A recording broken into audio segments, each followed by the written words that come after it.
Hello Virgo. So let's go ahead and get started.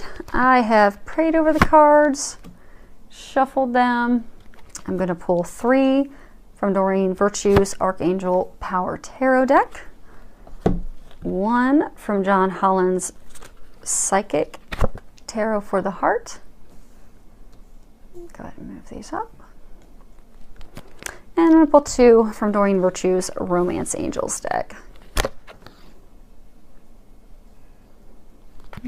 Okay, so the first card we have is 10 of Raphael. And if you read the bottom of it, it says, love and blessings fill your life. Harmonious relationships with family members, happily ever after. And if you look, you'll see a rainbow and the medical insignia, as well as a couple embracing, having a private intimate moment, and a couple frolicking in the back left side of the card. And what I'm getting from this is you've had a very turbulent time with your partner, maybe a number of months of arguments, not agreeing, and you're finally going to get to the place where that spark is back, where your commitment's back, where your joy is back, where you're just really ignited as lovers, set aflame again. And it's almost as though you're thinking it's too good to be true. You're waiting for, the next shoe to drop, waiting for something else bad to happen. But what they want you to know is, you're really at a place of peace and happiness now. Enjoy it. Let go of those worries and concerns so you don't bring anything back into the relationship, because you really are at a harmonious, happy time with your partner now, and enjoy it. And continue to invest that time and that bliss and that happiness with your partner, and you'll continue to have that, because it really is here. You finally, after all the work and the disagreements and the struggles that you've had, you finally have arrived at that place of happiness, bliss, joy. Enjoy it, because it's not going anywhere and you don't need to worry about that. 8 of Michael. If you can read the bottom of it, it says, you can be free. Make a courageous choice to change your situation, not seeing things clearly. I'm getting for a number of you, you're in a relationship where you're really just, you're feeling trapped. You're not happy, and it's almost like the emotions have gotten you so confused. You don't even know what to do. You don't know how to move forward. You don't know what your next step is to take, but you're definitely not happy. And I get for a lot of you, you just want to be free of the relationship. You want to be done. So what they want you to know is that, you can completely, in a moment's notice, change your perspective and free yourself from that relationship where you're not happy. You can completely leave the relationship. You can go get some counseling. You can try to improve it, but you don't need to continue sitting stuck in it, in a place of, unhappiness, because you deserve happiness, and they're there to help you get there. You just need to ask for their help and take those steps forward, because I get that you're keeping yourself stuck because of your perspective. So change your perspective, trust, have faith, and if you've done everything you can and it's just not working, it's safe and okay for you to walk away from the relationship.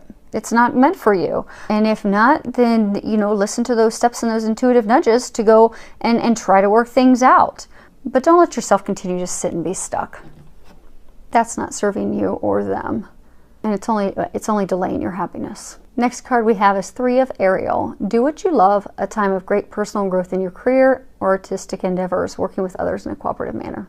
So what I'm getting with this is there's a number of you, things are just going to be ramping up at work. You're not going to have time for romance, not any time for love. So what they're encouraging you to do is, for those of you that are in a relationship, so it doesn't cause any turmoil or any permanently damaging conflicts, arguments with your partner, is to make it, have those communications with your partner to let them know that you do love them, you do care for them, to make them feel special, let them know that this is out of your control. Because I get, it's almost as though you've started a new job and you're overwhelmed at the new job. You've started your own business venture and you're just having to give it your all to get it up and going. Or you work at a company where there's some new project, new program, new item that they're rolling out, and it just requires to step up the plate and put in a bit of overtime for the next month. So I get that you're just going to be completely focused on work. And for those of you that are single, that's okay. For those of you that are in a partnership, though, just make sure your significant other knows that and understands that, so that doesn't cause you any complications. And I do get that if you have the open communications with them, that they'll understand, but you will need to have those, you know, conversations with them so that they don't think you've just closed up and that there's something, you know, you don't want them thinking that you're upset with them. So have those conversations, all be well, you'll be able to focus on work. Next card is giving and receiving. So what I'm getting is, for a number of you, you're off balance with your partner. Yes, in a perfect world, relationships are 50-50, but we all know that they're not. There's going to be times that you're going to give more than your partner, and there are going to be times that your partner is going to give more than you. But what I get is that you have been at one end of the spectrum for far too long, and it's causing a number of conflicts. For a number of you, I get that you have been giving way too much, and since your partner is not returning that, you're feeling underappreciated. You don't feel that they value you. So what they're encouraging is to rebalance that. And for those of you that are receiving more than you're giving, same thing. So you're making your partner feel unappreciated. So in order to keep the relationship and not cause permanent damage and to jeopardize it, they're encouraging you to get back to a balance of giving and receiving. And for those of you that are, like when you look at this, you'll see the blue kind of stands out. So for those of you that are giving too much, are going to have to initiate that conversation with your partner to let them know how you're not feeling appreciated, how you feel that you're giving and not receiving, and that you can ask for their help when having that conversation. Because it's, you know, most people that are givers are natural givers in their nature. I get that it's going to be a difficult conversation for you, but I get if you ask for help, ask your angels for help, they will help you with that conversation and there will be a positive outcome in it. And then the yellow stands out for those of you that have been just receiving things left and right and just loving having this person do it on you and give you things and just take care of everything for you. It's time for you to give back to them. So luckily for you, it doesn't really need a conversation, just for you to start taking care of them, helping them, giving them. And you're going to notice that they're feeling underappreciated and not valued. It's going to turn around and you're going to notice that's going to transform your relationship. So next card we have is children. Your love life is being affected by children. So what I'm getting is, for some of you, they're encouraging you to be playful and have fun like a child with your partner. For those of you that are single, I get that you're so focused and worried about finding someone that you're just not enjoying you and having fun with you. Don't worry and stress and be planning your life about all around finding that partner. Just go out and have fun. And for those of you in a relationship, you know, go and have fun together. That'll put that spark back in it. Just the playfulness with each other. It's, you know, it brings in, you know, romance and really, you know, sets the relationship on fire. So go and just have fun with each other. And what I'm getting for a small number of you is this is talking about how you've been trying to have a relationship. I mean, how you've been trying to have a child. You're in a very happy relationship. And your relationship has been very happy and blessed and very harmonious and loving for a very long time. But you've been trying to conceive a child and it's not going as planned and not been successful yet. And what I'm getting is you're so focused and stressed and worried about not being able to have a child and grow the family that you've desired your whole life that you're starting to block yourself.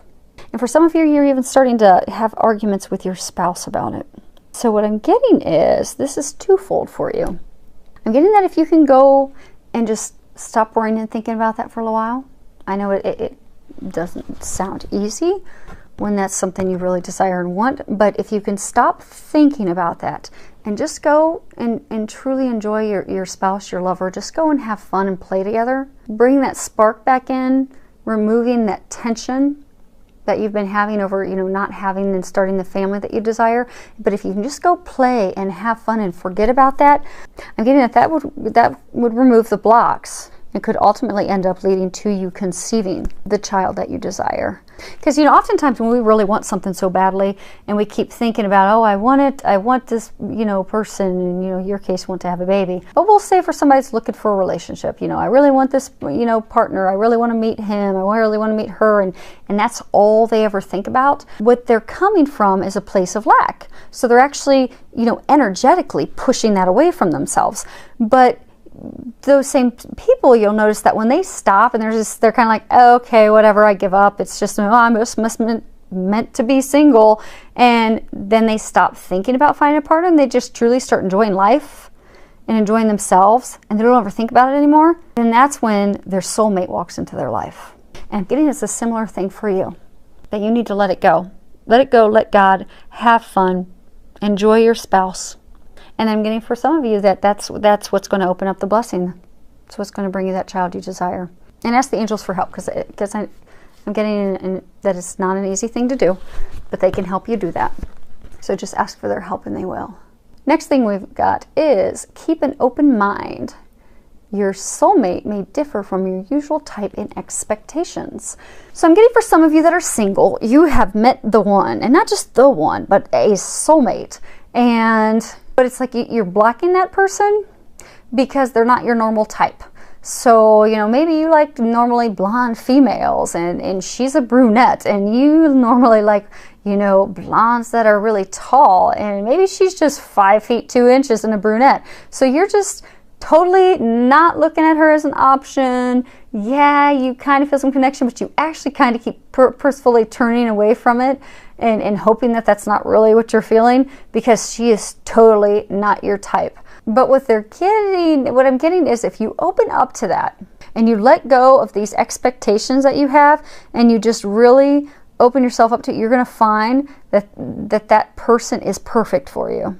And your expectations, the vision that you had in your mind, because I do get that's just surface things, and meaning that, you know, if you put together your list and you said, you know, I want someone that's financially stable, I want someone that's caring, I want someone that's loving, I want someone that, you know, wants to have a family, I, you know, desire someone that lives in the same city, I want someone that, you know, enjoys spending time with their family. And then you also put this list of, oh, and I want her to be, you know, 5 feet 9 inches and blonde hair and blue eyes. Well, what I'm getting is, take away those, you know, their looks. When it gets to the actual core depth of what you're looking for in a relationship, that person is that and so much more. And you'll realize it, and you'll realize how perfect they are for you as soon as you let go of those expectations and let go of that block, because you're blocking yourself from love. And for some of you, I get that that's really hurting that person, because that potential love injures that potential partner. That person who is your soulmate really does feel a connection with you and really does love and care for you. But you keep pushing them away because they're not this vision of what you think your partner is going to be. And that's really hurting them deeply. And what I'm getting is, if you can't let go of those expectations in the near future, you could very well permanently ruin your opportunity with that person. So just let go of expectations and just see how things go. Because I get that, you know, for those of you that this is a message, you knew right away it was you knew who that person was. So just trust, just see how it goes. And you'll probably be blown away, because I get the person is like everything you've wanted and so much more. So just try it out, see how it goes. Because I got a feeling it's going to go amazing. So thank you to everyone who has subscribed to my channel. Thank you for all of your comments. I love your comments. I love your feedback. Keep it coming. I appreciate it. Filled with a lot of love, joy, and blessings.